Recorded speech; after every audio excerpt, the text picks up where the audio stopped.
This is the full Windsor knot. Start by grabbing the wide end of the tie in your right hand and the narrow end in your left hand.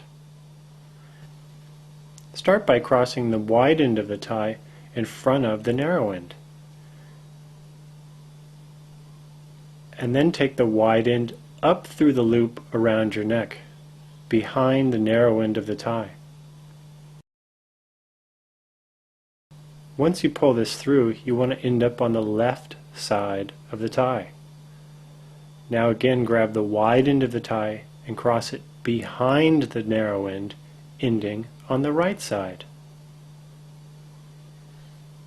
Now take the wide end of the tie and go up and over the loop around your neck and down through the loop, ending on the right side.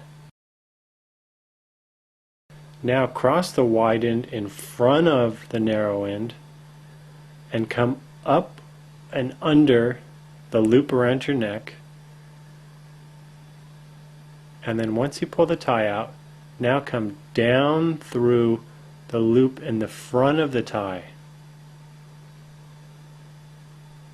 To successfully tie this tie, it's best to keep all these motions with the tie being snug, so that your knot stays small and concentrated.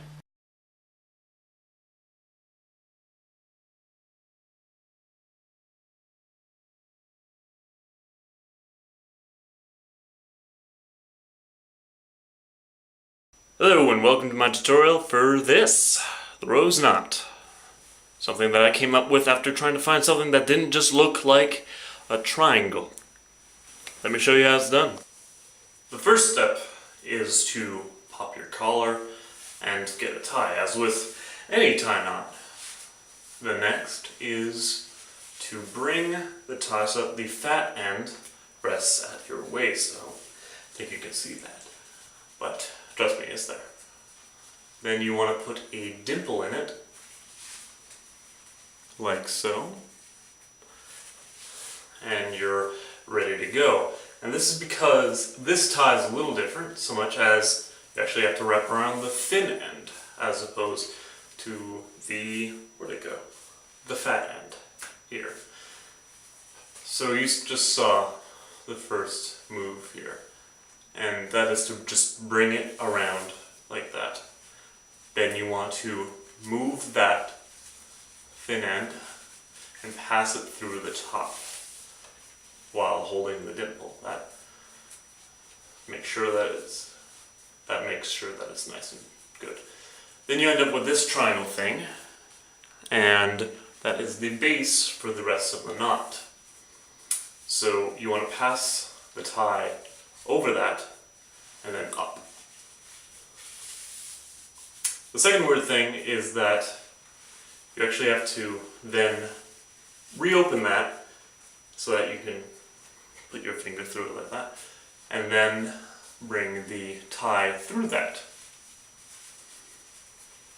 And that's what gives it the weaved look. Take the thin end that you just passed through here, as you can see, and bring it back down through the hole in the back.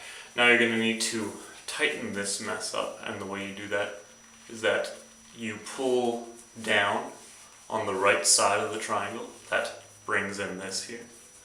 And then you want to pull up on the top of the triangle, and that brings in that. You may need to do that a couple of times, but it's fairly quick. Alright, then you're left with that here, which looks good in its own right, but unfortunately we have this hanging off and we can't just leave it here. So what we're going to do is open up a loop, do the same basic principle as before, and pass it through. This time we bring it straight down. Now you're left with something like that, with this hanging off the left side. Now we can't just leave it here because it's right in the way. So what we're going to do is, instead of passing it down, is we're actually going to hide it inside our collar by hiding it behind the rest of the tie. Just put it there, and as you can see, it holds itself fairly well. So if you happen to be moving a lot during the night, that's not going anywhere. So once you're like that, you're pretty much golden. You bring down the collar, and there you have the rose knot. Now to adjust this, you want to pull on the fat end, and that brings it up here. And most of the time you're going to be ending up with something kind of like what I have here, where it's all wrinkly. Now one way you can get rid of that, or at least help get rid of some of it, is to get a headphone jack and just put it in there, just slide it around, trying to flatten it out. As you can see, it's just a little bit better. And another thing you can do is put your thumb on the back and support the knot on all three of its sides with your fingers and push forward, and that plumps it up and that fleshes out any of the remaining bumps. Well, at least most of them. It's never going to be perfect, but you can get pretty darn close. So now you put it in your vest, or just let it drape inside your jacket, and there you go. That there is how you tie the rose knot. Thanks for watching. Hello, my name is William Coe, and I'm going to show you how to tie the scrunchie or wedding cravat. First off, do up your top button on your wing collar shirt. Could be a standard wing or a deep wing, depending on how you want to wear it. Now, it goes round the collar, and roughly where one of the blades comes up and fattens out, that should be level with one of your top button. And then it's very straightforward. You take one end over the other, round the back, round the front, come up from the back, pull all the way through.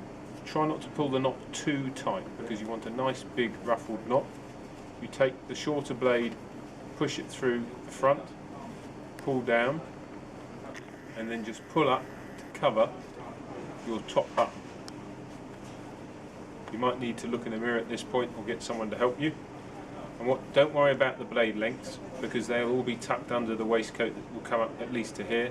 All we're interested in doing is making sure we've got a nice, rich, large knot that covers your top button and makes the whole scrunch look attractive. And there we go. Hello, my name is William Coe, and I'm going to show you the easy way to tie an adjustable bow tie. All bow ties, or most bow ties, are adjustable. So the easy way to tie it in the first instance is to let it all the way out, and you'll see why as we go through the demonstration. So this effectively fits in by collar size, and it just slips into there. If you take it out and let it all the way out, it makes tying the bow tie a lot easier. Right, tie is obviously the same either end, two blades, so therefore goes round the neck, and it doesn't matter which end you start, whichever is more comfortable. So where the blade, you make sure that's not twisted, where the blade comes onto the tie, bring that by your top button.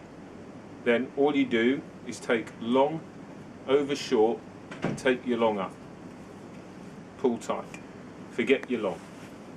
You form your bow, and you can either form your bow either way, it doesn't matter.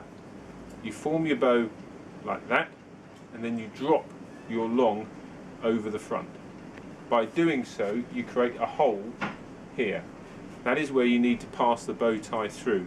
You've got a single on this side and a double on this side. So all you want to do is get to the other double behind the single and through the hole. The double is here, and you create that by putting your finger into the blade and you pull through. Now I've done all of this by touch because it's easier to do it by touch rather than to do it in the mirror, because obviously in the mirror everything is the wrong way around. I then got single, double, double, single. You then have a little play to make sure you're happy with the shape of your bow tie, which feels, without looking in a mirror, about right. I then pull down here to tighten. I've then got the tie, and all you need to do then is to tighten it, and the easiest way to do that is to get someone just to come in and tighten it on the inside again to bring it tight, so it's tight to the top button, and they can flick it in that hole for you, and then you've done it.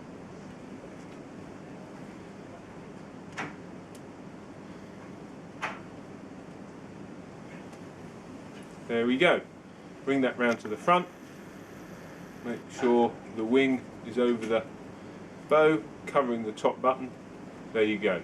The easy way to tie a bow tie.